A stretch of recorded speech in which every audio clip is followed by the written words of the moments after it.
I want to talk about a movie that everybody's talking about right now, Obsession.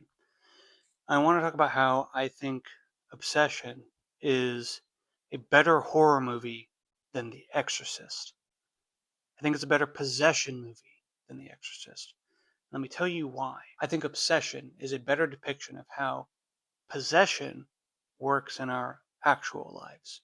In The Exorcist, possession is depicted as a young girl who stabs herself with a crucifix, who turns her head all the way around, who speaks with a different voice, who pukes, who floats in the air, who curses her mother, who curses the priest, who says very vulgar things. And even as a Christian, I can't say that these elements don't exist in real possessions, let's say. But that's not normative. That's not how we experience possession. And let me explain what I mean by possession. You're at the grocery store. You have a goal to be more active, more fit, more healthy.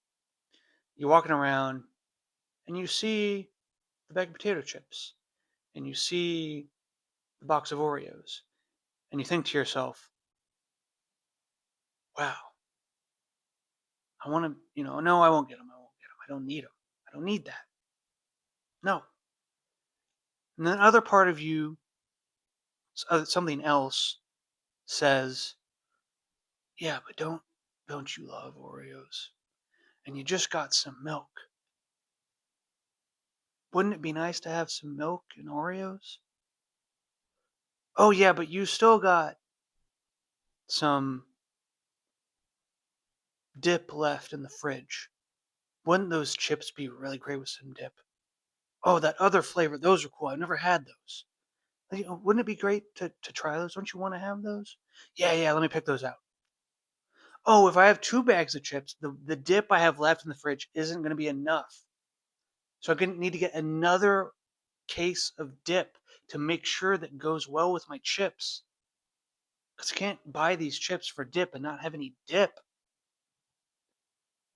And then you get what you really came for, and then you check out and you go home and you eat some chips and you have some Oreos, and then you think, gosh, I just want to have real food now.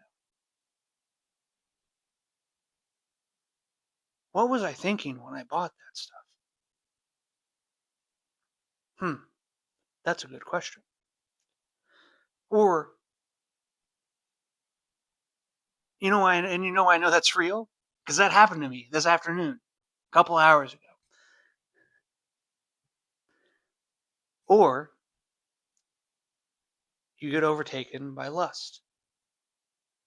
You see something, you hear something,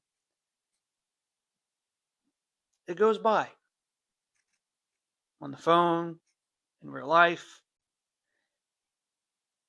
and it stays back there. Then it grows, and then you're by yourself. You're on Instagram, you look at the Explore page. We all know the rabbit hole. Something took you over. You said to something else, okay, you drive now. And we know the moment. You let it win.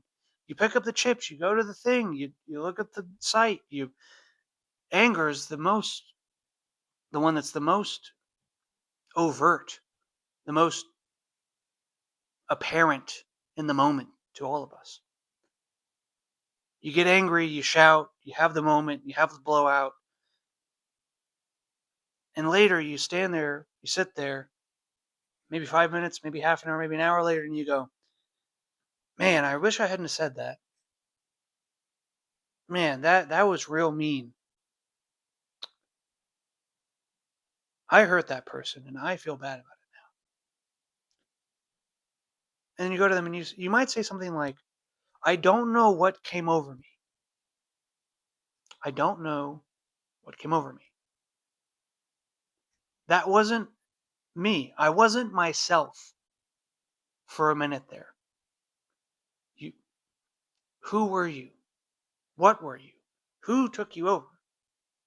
What took you over? This is how possession in the real world seems to work for most of us. This is what happens when you get possessed by an idea, by a bad habit, by an impulse, by a desire, by a spirit of lust, of anger, of gluttony, of pleasure. And we experience these in not all negative ways, and some positive ways too, right? You get really engrossed in a certain thing and you just go down the rabbit hole. You read all the Dune books in 6 months. You you get obsessed with this certain, you know, knitting technique, and then you got to figure it out, or you get obsessed with how to do the skateboard trick, and then you're like in the garage for hours and hours till you learn how to kickflip. And so this, I'm not painting that it's all negative. That this way in which you can talk about getting overtaken by a desire, an idea, a thing can always be negative. But it's the easiest example to use because we all really know what the negative experiences feel like. And that's what obsession is playing with, at least at some level. This idea of getting taken over by something that you didn't wish for, that you don't want. That's how possession works in the movie, and that's how possession works in our actual lives. So, for in the movie, how this happens, I'll give a couple examples. When the movie starts, you have the character Bear, who's in this friend group. Nikki's one of the girls in this friend group. They all seem to be post high school, early college age. They all work at the music store together. They all go out on the weekend. They're hanging out. Bear is really in love with Nikki. Nikki seems, she's friendly with him, but she doesn't seem romantically interested in this guy. And doesn't faze him. He's just enthralled with her. The group's hanging out. They leave the bar. He says, "Oh, well, let me just drive you home." So he drives her home. They're talking. He makes some awkward comments, and she asks, "Well, do you like me?" And he brushes it off. He doesn't answer yes. He doesn't spill his feelings, but he wanted to. And so she, makes a joke. She leaves. She goes inside. And before he met with them that night, he went to this knickknack shop to buy her something. And he buys this One Wish Willow. It's the monkey's paw of the movie at this crystal magic store, new agey type thing. And he's told, well, you make a wish and you break it and your wish comes true. So he, at that moment, wishes that Nikki would love him more than anybody else in the world. He breaks it. She comes out. Now, the thing the movie does that is really genius. Baker's really good at cinematography in this movie is phenomenal. How he does it in this scene and a number of other scenes. When she steps back out of the house after he's made the wish, once she gets possessed by his wish, it's a wide angle, and he's on the curb, and she's on the porch, but she's silhouetted. You don't see her face, you don't see her features, you see the outline of her, as if what he has beckoned out of the house is not Nikki, but the shape of Nikki, and he has filled it with what he wants, which is what has happened. So they banter, and she's like, "Oh, let's keep hanging out. Let's have a drink. Da da da. I want you. Please console me. I'm sad about this and that. Da da." And then she snaps out of it. Wait, why am I here? What were we talking about? What were we doing? Oh, okay. Let me leave, and then come back. Oh no, let's hang out. Let's go to your place. So they go to his place. They're hanging out. They start kissing. She snaps out of it again. Wait, what? We're kissing. What's going on here? And then he's getting very apologetic. He's like, "Whoa, you were into it a second ago. What's happening?" Because he doesn't know how to interact with this person now. Because it's not Nikki. It's not the person he knows. She's back and forth, acting strange, coming to her senses, acting weird, coming to her senses, but seeming to act weird when she comes to her senses. And he doesn't know what to do with this. Then there's a montage of them together, doing coupley romantic stuff. And the movie's smart because it never actually tells us how long this period of time is. Characters allude to the fact that their relationships, went quickly, but they never tell us they've been dating for X amount of time, or, you know, she really started liking him and now they're dating 3 months later, 6 months later, 3 weeks later. We don't know. But from that montage, things escalate and get wilder and wilder and wilder. And you see less and less of the real Nikki. It's just this crazed thing that screams when it doesn't get its way and always has to be with him and always has to please him. Less and less of Nikki appears as the movie goes on. And what I see as the pinnacle scene of this is they're in bed together. She's asleep. He's awake because he's scared. He doesn't know how to interact with whatever he's created next to him. And he's texting one of the other people in the friend group, the girl he probably should have dated from the start, And she wants to tell him about something that's going on. And then he was trying to get away, so he slides out of the bed and he walks away. And then you hear Nikki talk. She goes, she basically asks him, why don't you just get rid of me permanently? And he says, well, what's so bad about being in love with me? Which his question is telling about his motivations. And she says, Bear, I've never been in love with you. I'm not the one in love with you. Which tells us explicitly that it's not Nikki that's in control of herself. It is Bear's wish that now controls her. And this wish is so antithetical to who she is as a person that she's no longer the one in her body. She's possessed by his wish. And the movie goes on, gets wilder and wilder and wilder. And at the end of the movie, he breaks the wish. And I'll talk about the ending here in a minute because I have, in my read of the movie, I think I have an ending that would amplify the question, one of the central questions I think the film is posing. But in what she is even saying to Bear in the scene when he's trying to leave, isn't that how deep addiction works? Isn't it how people who get taken over by things that are antithetical to them and who they want to be? It's dark, but these are the kinds of things that they end up saying because they're possessed by something else. It just so happens that in this movie, it's the wish that she's in love with this guy. But that's how possession actually works.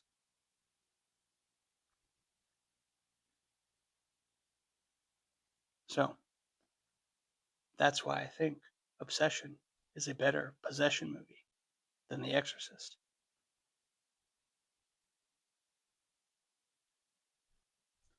Let's talk about the end for a second. At the end of the movie, they're at the house. She's at peak crazy, peak possessed, peak whatever you want to call it. And he's frantically trying to figure out how to break it. He's been told there's 2 ways you can break it. Either you have someone else make a wish that overrides your initial wish, or you get rid of yourself. Because if he's no longer in the picture, his wish, if he's no longer there, his wish ceases to exist when he does. And so he locks himself in the bathroom. He's thinking about ways to make himself not exist anymore. He ends up taking a bunch of pills. And then you hear the Willow song in the break outside the bathroom. Nikki has now made a wish. He runs out of the bathroom, so happy to be with her, wanting the only thing in his life is to be with her, wanting to love her more than anyone else in the world. And then he dies because he took all these pills and he didn't throw them up. The curse is broken, the wish is broken, and she's left there. I think more interesting ending to the movie. Spoiler warning, if you haven't seen the movie, go watch it, come back, see what you think of my ending. I think a better, more interesting ending, in my mind at least, to the movie is he is in the bathroom. He throws up the pills. She makes the wish. He's in love with her now, because that's why I read that part, is that she has wished that he loves her more than anyone else in the world, because she, although we know it's not Nikki, loves Bear more than anyone else in the world, so they can actually be together. What I think this does is it puts a fine point on the central question I've been trying to bag about the whole movie, which is Bear's wish just overrides who Nikki is, so he actually is in love with Nikki. So which one of them is actually in hell, you could say? Nikki definitely is, and she's said as much in the movie, because she's not actually in her body anymore, not in any real sense. What about Bear? He wished that he would be in a relationship with this girl, in love with this girl, but the person he got's not actually the girl, because what he wanted isn't what she wanted, so it's not anything that's mutual. You could also argue that if this Nikki wishes that he's in love with her, he does get what he wants, because he is now so enthrallingly in love with someone, the woman he wanted to be with, that he does get his wish. He's in heaven, but she's in hell. Or are they both in hell? With that, and then you have them together in the living room. She's made the wish, overriding Bear.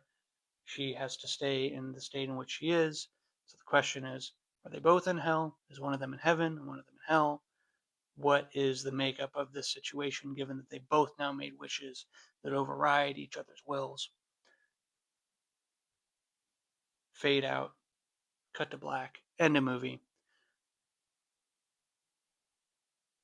That's my pitch for the different ending of Obsession.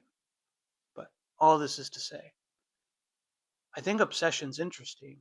It's one of the ways in which I find it very interesting, is that it treats possession in a way that we all understand. That's what makes it really scary, because it's a better possession movie than The Exorcist.